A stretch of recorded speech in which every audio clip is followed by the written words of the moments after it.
श्रीमन नारायण नारायण नारायण। भज मन नारायण नारायण नारायण।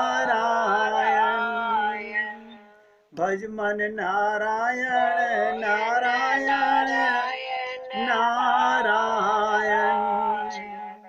श्रीमन नारायण नारायण नारायण।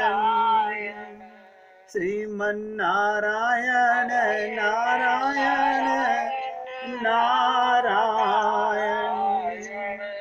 भज मन नारायण नारायण नारायण।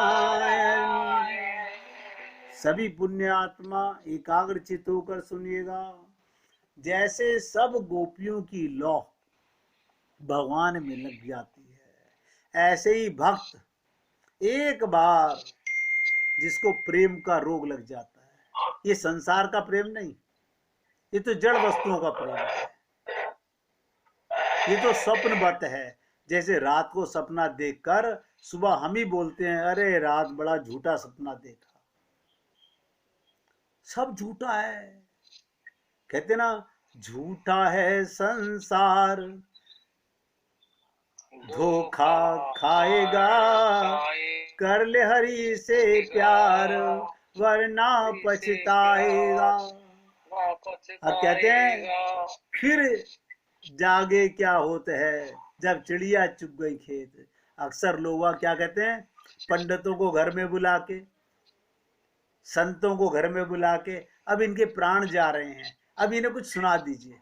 अरे बाबा, सारी जिंदगी तो मन भगवान में लगा नहीं, संतों में लगा नहीं, मरते समय तुम्हारा मन संसार में लग जाएगा। ये किस मूर्ख ने बता दिया?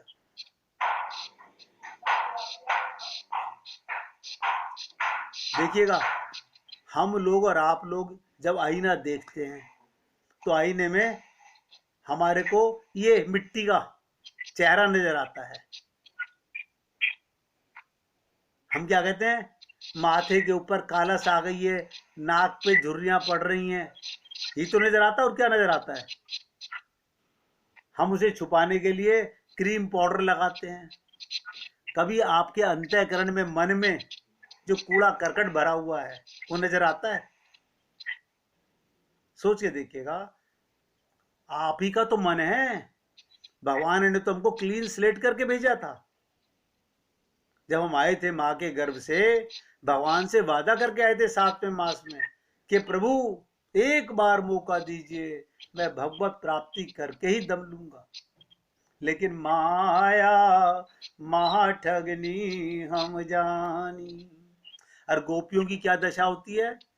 गोपियां कहती हैं, जब भी देखती हूं आईना, एक घनश्याम तेरी सूरत नजर आती है। क्या मोहब्बत करने वालों की आईने में शक्लें बदल जाती हैं।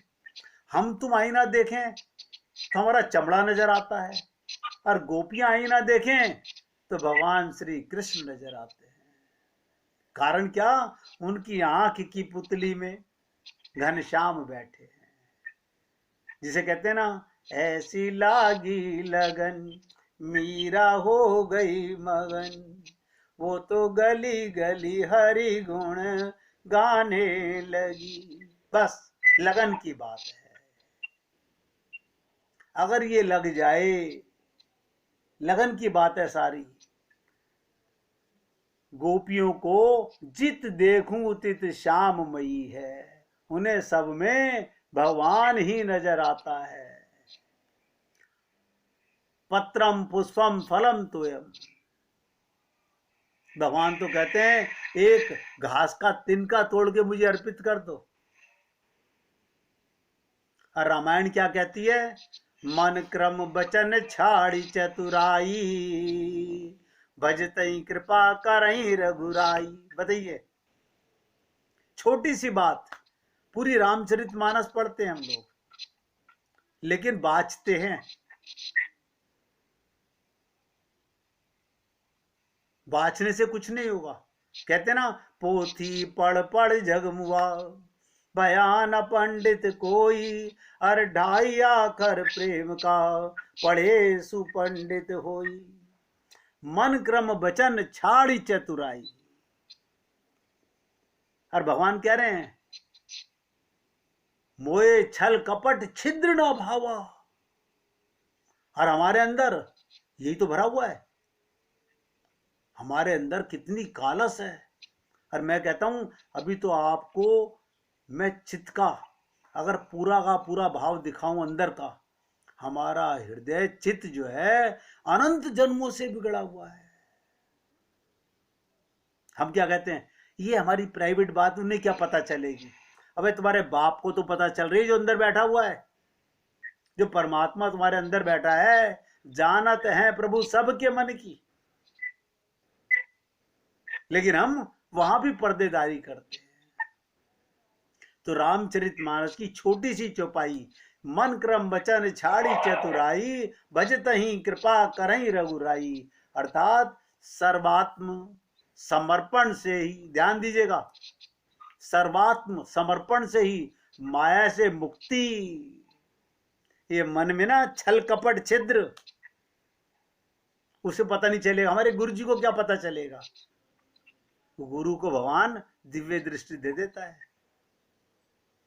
वो सब पहचानता है कि मेरा शिष्य कहां से बोल रहा है। वो कहता नहीं है, लेकिन जानता सब है। इसलिए सर्वात्म समर्पण से ही, सर्वात्मा आप समझते हो और समर्पण भी आप समझते हो, लेकिन मुख से बोला मगर मन से बोला नहीं, क्या लाभ है। तन को धोया मगर मन को धोया नहीं, ऐसे सत्संग में जाने से क्या फायदा। इसलिए मैं तो कहता हूं, छोटा सा जीवन है, कलयुग के हम वासी हैं, क्षण भंगुर जीवन है। अभी सांस निकल जाए एक पल में, पता नहीं चलेगा। दो शब्द नोट कर लो, सर्वात्म समर्पण। सब कुछ समर्पण कर दो, जैसे हो। भगवान ने ये नहीं कहा मेरे पास नहा के आओ। ये किस मूर्ख ने कह दिया कि भगवान कहते हैं मेरे पास नहा के आओ। आप मुझे बताइए, क्या अपने बच्चे को गोदी में लेते हो, नहा धो के लेते हो? बच्चा अगर भगवान को गोदी में लेने के लिए, भगवान भाव के भूखे हैं, आपके छल कपट के नहीं है। इसलिए कहा सर्वात्म समर्पण। कहते ना, जो जाकी शरण गयो वापे वाकी लाज, उल्टे जल मछली चले और बहो जात गजराज। तो गोदा जी भी यही बात बताना चाहती हैं। अगर भगवान को पाना चाहते हो, यानी अपने मनुष्य जन्म को कृतार्थ करना चाहते हो, एक एक शब्द ध्यान दीजिएगा, अगर ये मनुष्य जीवन सफल करना है तो ये मन क्रम वचन छाड़ी चतुराई। ये जो मन के पाप है ना, ये संसार के लिए हैं, भगवान और गुरु के लिए नहीं है। भजत ही कृपा करई रघुराई। जिस दिन तुमने आत्मसमर्पण कर दिया, जो कि 99.99% लोग नहीं कर पाते। भगवान श्री कृष्ण गीता के अंदर चिल्ला चिल्ला कर कह रहे हैं, सर्वधर्माणि परित्यज्य माम एकम शरणम ब्रज। मेरी शरण में आ जाओ, अहम त्वाम सर्व पापेभ्यो मोक्षयिष्यामि मा शुचय। मैं ठेका लेता हूं तुम्हारा कल्याण करने का, तुम्हारे सारे जन्मों के पाप पुण्य समाप्त कर दूंगा। लेकिन शरण जाए कौन? अभी तो मन में क्या है, मैंने करोड़ रुपया इकट्ठा कर रखा है, अभी तो मेरी बिल्डिंगें हैं, अभी तो मेरी पत्नी बहुत सुंदर है। अरे बाबा, एक क्षण भंगूर है, इधर आंख खेल, एक सेकंड अगला सांस आएगा कि नहीं आएगा, ये तक पता नहीं होता। इसलिए जितनी जल्दी सर्वात्म समर्पण से माया से मुक्ति, बस याद रखिएगा। लोग कहते हैं माया से मुक्ति होगी कैसे? भगवान श्री कृष्ण ने गीता में कहा, देवी ही सा गुणमयी मम माया दुरुत्या। ये माया मेरी दासी है, मेरी नौकरानी है।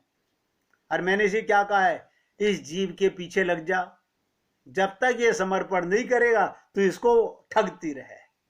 कभी पत्नी ठगेगी, कभी माया ठगेगी, कभी धन ठगेगा, कभी तुम्हारा अपना शरीर तुम्हारे ठग रहा है, तुम्हें पता नहीं चलेगा।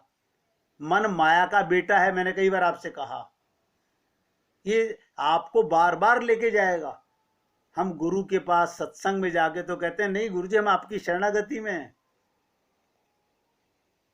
देखो सत्संग कितनी देर की है हमारी ये शरणागति, सोचिएगा। तो छोटी सी बात में आज आपको कह रहा हूं कि सर्वात्म समर्पण से ही जैसे हो वैसे समर्पित हो जाओ। आपने शबरी की कथा सुनी, क्या शबरी ने ये कहा प्रभु राम आप बैठो मैं जरा नहा के आ जाती हूं, मैं आपके लिए चंदन घिस के ले आती हूं, मैं आपके लिए माला ले आती हूं। अरे शबरी का भाव देखो कि बेर तोड़ के खा के देख रही है, पहले रख रही है कि मैं अपने राम के लिए मीठे बेर रखूं।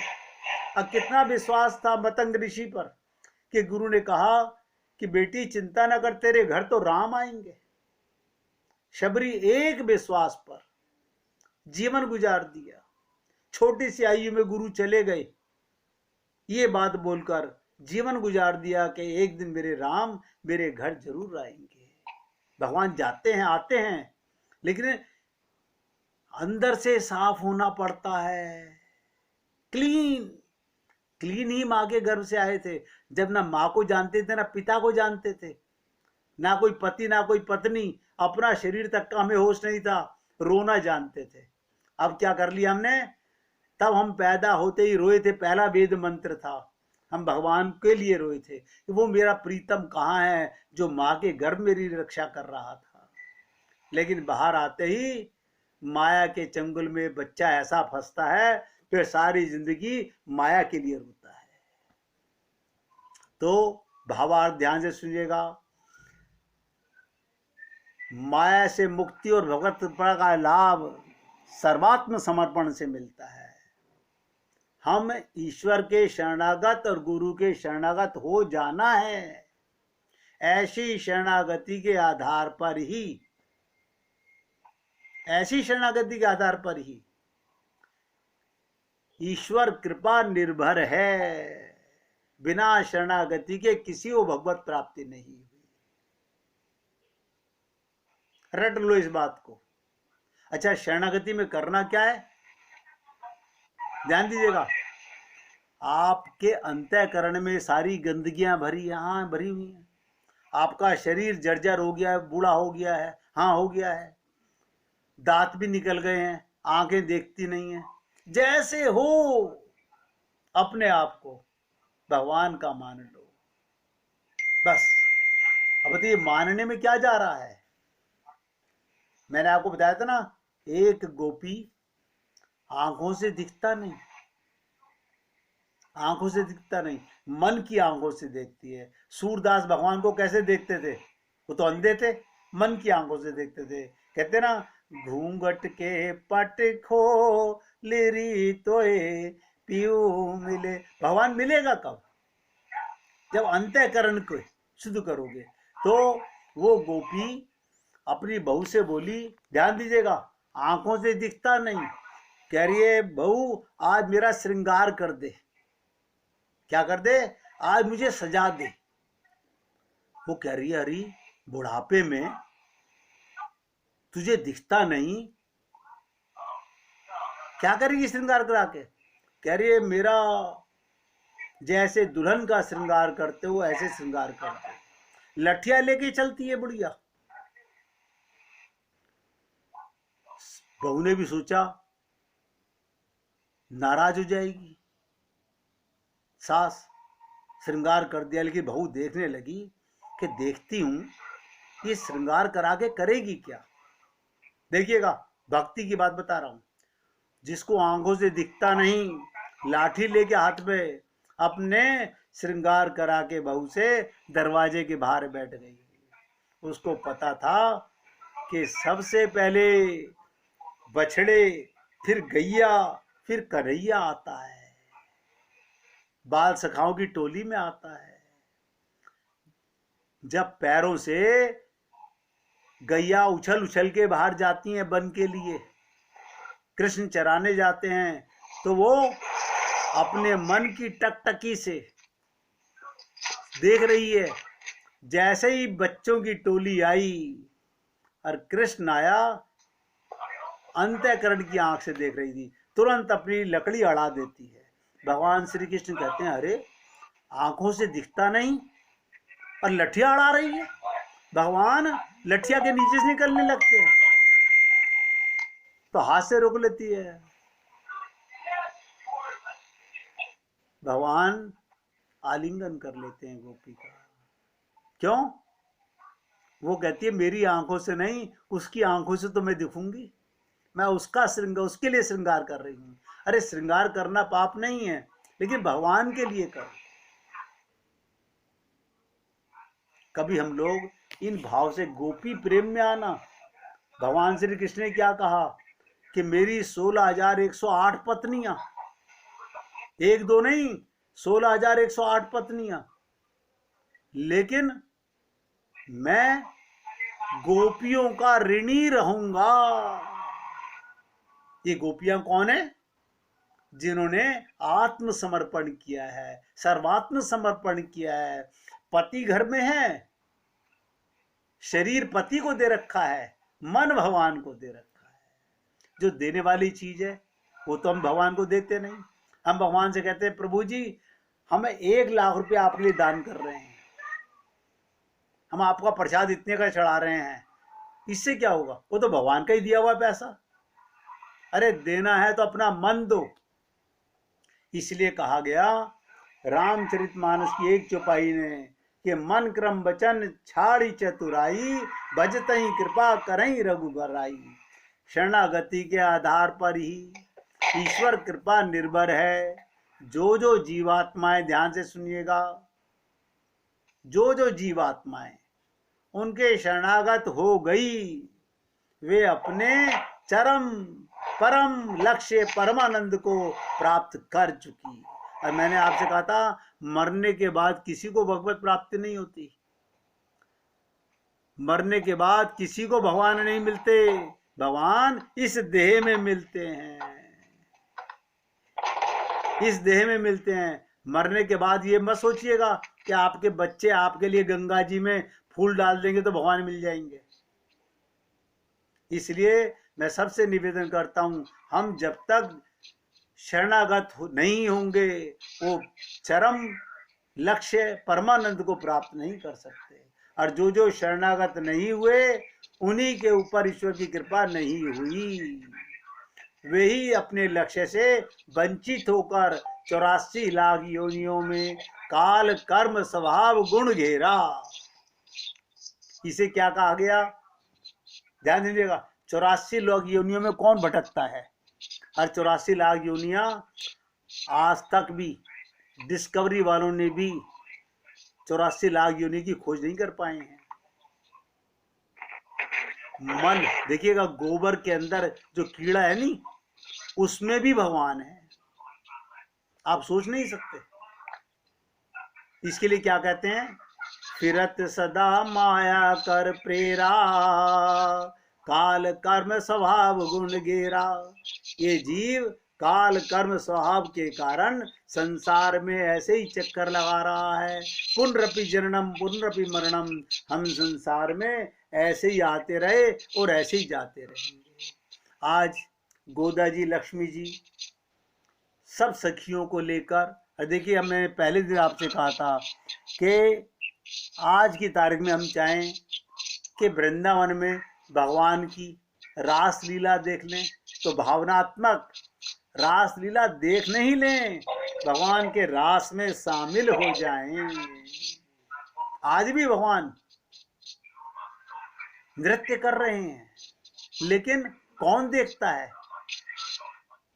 जो भगवान को पाना चाहता है। इसलिए जो बार बार आपसे निवेदन करता हूं, ये चोला बड़ा अनमोल, मिलता है मुश्किल से, और उससे भी मुश्किल सतगुरु का मिलना है। हमको तो मिले दोनों, ये अवसर नहीं खोना है। मेरे भाई, निवेदन करना सभी भक्तों से मेरा काम है, अपने मन को लगाना ये हमारा देह है। हम चाहें तो मन को शुद्ध कर लें, अंतःकरण को, और बिगड़ा हुआ तो सदा से है ही है, बिगड़ा हुआ तो था ही, बिगड़ा हुआ तो है ही, और बिगड़ता ही जा रहा है। इसलिए संसार में सेवा करो, सब में भगवान देखकर। अभी एक देवी मेरे से दिन में कह रही थी, एक गोपी बोली कर्म सबसे बड़ी चीज है। मैंने कहा कर्म का मतलब जानते हो क्या होता है? कर्म माने सेवा, मगर सेवा के अंदर क्या, करता नहीं बनना। करते हो तुम कन्हैया, मेरा नाम हो रहा है, ये भाव होना चाहिए। करता तो अंदर बैठा हुआ है, भगवान सब कुछ करते हैं, लेकिन हम करता अपने को मानते हैं। मैंने अरे मूर्ख, ये मैं को जिस दिन व्यक्ति जान जाएगा उस दिन वो पार हो जाएगा। आज सत्संग को यहाँ विराम दे रहा हूँ। कल आपके साथ जी मैं करता हूँ ये